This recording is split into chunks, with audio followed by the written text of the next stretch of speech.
ನೀನ್ ಯಾಕೆ ಗಣೇಶ ದುಡ್ಡು ಕದ್ದಿದ್ದಾನೆ ಅಂತ ಅನ್ಕೊಂಡೆ? ಅವನ್ ಮಾಡಿದ್ದಕ್ಕೂ ಅಲ್ಲಾಗಿದ್ದಕ್ಕೂ ಒಂದೇ ಆಗಿತ್ತು. ಅವನ್ ದುಡ್ಡು ಕದ್ದಿದ್ರೆ ಮುಚ್ಚಿಟ್ಕೋತಿದ್ದ. ಪಿಕ್ನಿಕ್ ಹೋಗ್ತೀನಿ ಅಂತ ಯಾಕೆ ಹೇಳ್ತಿದ್ದ ಅಲ್ವಾ? ನೀನೇ ದುಡ್ಡು ಕೊಟ್ಟಿದ್ಯಾ ಅಂತಂದ. ಅದು ಅವನಿಗೆ ಗೊತ್ತಿಲ್ಲದೆ ಅಂದಮೇಲೆ ಏನೋ ತಪ್ಪು ನಡೆದಿದೆ ಅಂತ ಅರ್ಥ. ಇರಬಹುದು ರೀ. ಹಾಗಾದ್ರೆ ನಾನು ಅನ್ಕೊಂಡಿದ್ದೆ ಸರಿ. ಗಣೇಶ ಕದ್ದಿಲ್ಲ, ತಪ್ಪು ಮಾಡಿಲ್ಲ. ಆದ್ರೂ ನಾನು ಅವನಿಗೆ ಶಿಕ್ಷೆ ಕೊಟ್ಟೆ. ನನಗೆ ನೀನು ಮಗು ಬಿಟ್ರೆ ಬೇರೆ ಯಾರು ಇಲ್ಲ ಸುಮಿ. ಅವ್ರು ಏನಂದ್ರು ನಾವು ಧೈರ್ಯ ಗಿಡಬಾರ್ದು ಕಣ್ರಿ. ಆ ಅಹಲ್ಯ ಅಕ್ಕ ಏನಾದ್ರು ಅನ್ಲಿ ನನಗೆ ಪರವಾಗಿಲ್ಲ. ಇಲ್ಲ ಸುಮಿ, ನಿನಗೇನಾದ್ರೂ ಹೆಚ್ಚು ಕಮ್ಮಿ ಆದ್ರೆ ನಾನು ಉಳಿಯಲ್ಲ. ಇವ್ರು ಸಾವಸನೆ ಬೇಡ. ಬಾ, ನಾವು ಸೀತಾಪುರಕ್ಕೆ ಹೋಗ್ಬಿಡೋಣ. ಯಾಕೆ ಅವ್ರಿಗೆ ಹೆದರ್ಕೊಂಡು ನಾವ್ಯಾಕ್ರಿ ಹೋಗ್ಬೇಕು? ಏನು ಬೇಕಾಗಿಲ್ಲ. ಹಾಗಲ್ಲ ಸುಮಿ. ನೋಡ್ರಿ, ನಾವಿಬ್ರು ಜೊತೆಲಿದ್ರೆ ಯಾರನ್ ಬೇಕಾದ್ರೂ ಎದುರಿಸಬಹುದು. ನಮ್ಮ ಮಗು ಒಳ್ಳೆ ಸ್ಕೂಲ್ ಬೇಕು ಕಣ್ರಿ. ಹಳ್ಳಿಗೆ ಹೋದ್ರೆ ಅದು ಸಿಗಲ್ಲ. ಅವಳಿಗೋಸ್ಕರನಾದ್ರೂ ನಾವು ಸಹಿಸ್ಕೊಂಡಿರೋಣ. ಓದೋ ಮಕ್ಕಳು ಎಲ್ಲಿದ್ರು ಓದ್ತಾರೆ ಸುಮಿ. ಈ ಗಣೇಶ ಇಲ್ಲಿಲ್ವಾ? ಅವನಿಗಿಂತ ನಮ್ಮ ಮಗಳಿಗೆ ಹಕ್ಕಿರೋದು. ನೀವು ಸುಮ್ನಿರಿ, ಏನೇನೋ ಹೇಳ್ಬೇಡಿ ನೀವು. ನೆನ್ಪಿದ್ಯಾ ಅಕ್ಕ ನಿನ್ಗೆ?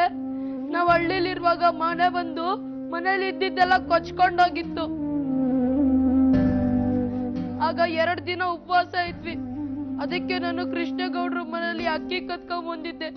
ಆ ವಿಷಯ ನಿನಗೆ ಗೊತ್ತಾಗಿ ನಂಗೆ ಚೆನ್ನಾಗಿ ಹೊಡೆದು ಆಣೆನೂ ಮಾಡಿಸ್ಕೊಂಡಿದ್ದೆ. ಉಪವಾಸ ಇದ್ ಸತ್ರು ಪರವಾಗಿಲ್ಲ, ಕದಿಬಾರ್ದು ಅಂತ.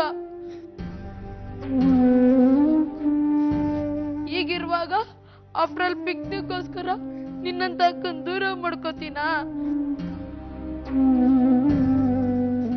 ನೀನೇ ತಾನೇ ನನಗ್ ಮುಖ್ಯ.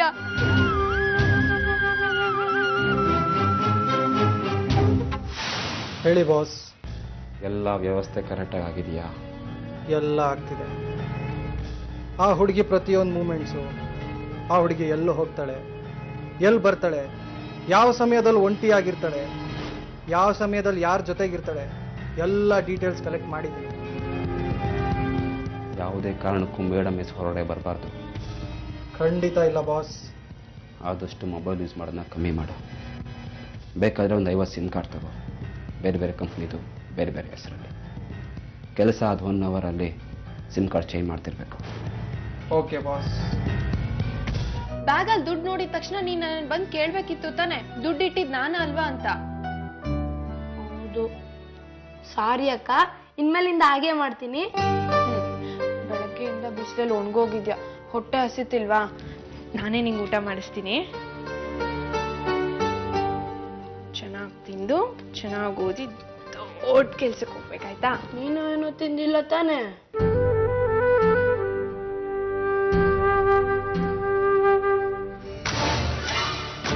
ಬೇಡಪ್ಪ ಬೇಡ.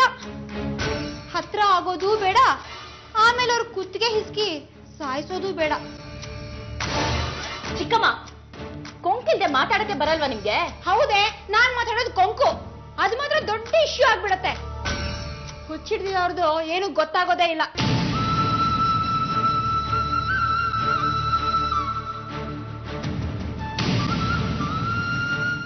ಬಂದ ಹಾಗೆ ಮಾತಾಡ್ಬೇಡ್ರಿ. ನಿಜ ಹೇಳಿದ್ರೆ ಹಾಗೆ. ತಲೆ ಕೆಟ್ಟೋಳ್ನ ಸಂಭಾಳ್ಸಕ್ಕಾಗತ್ತೆ, ಹೆಂಡತಿ ಮಾತಿಗೆ ರೆಸ್ಪೆಕ್ಟ್ ಕೊಡಕ್ಕಾಗಲ್ವಾ? ಬಾಯ್ ಮುಚ್ತೀಯಾ ಸ್ವಲ್ಪ? ಹಾ, ಈಗ ನನ್ ಬಾಯಿ ಮುಚ್ಚಿ. ನಾಳೆ ಈ ಹುಚ್ಚಿ ಬಂದು ನನ್ ಕುತ್ತಿಗೆ ಹಿಸ್ಕಿ ಸಾಯಿಸ್ಲಿ, ಆಗ ಗೊತ್ತಾಗತ್ ನಿಮ್ಗೆ.